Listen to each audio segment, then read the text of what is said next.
அனைவருக்கும் வணக்கம். சோ இந்த கணக்கை பாருங்க.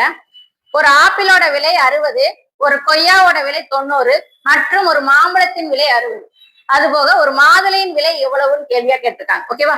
சோ இந்த கணக்குல பார்க்கும்போது ஒன்றோடு ஒன்று தொடர்பு இல்லாத மாதிரியே இருக்கு. சோ இந்த மாதிரி கணக்குகள் கொடுத்திருந்தாங்கன்னா முதல்ல நம்ம கணக்குகளையும் எந்த டைப் சம்முங்கிறத தெரிஞ்சுக்கணும். ஆப்டிடியூட் சம்மா, ரீசனிங் சம்மா.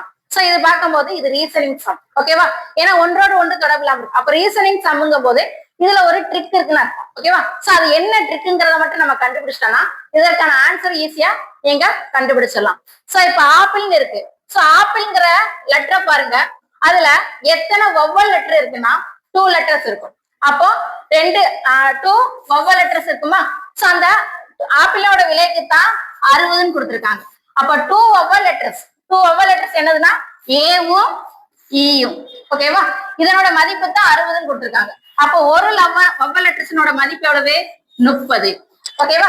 சோ இதை மட்டும் கண்டுபிடிச்சா போதும். அப்போ பாருங்க, கொய்யாவுக்கு எவ்வளவு கொடுத்துருக்காங்க? 90. அதுல இருக்கக்கூடிய வவ்வல் லெட்டர் என்னதுன்னா you A A. 3 vowel letters இருக்கா?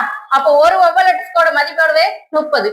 அப்போ 3 × 9 3 × 3 9 90. ஓகேவா? அதை வச்சுதான் மேங்கோக்கும் போட்டிருக்காங்க. இப்போ போமோகிரானேட் பாத்தீங்கன்னா இதுல எத்தனை வவ்வல் லெட்டர்ஸ் இருக்குன்னா இ ஓ ஏ ஏ இ 5 வவ்வல் லெட்டர்ஸ் இருக்கு.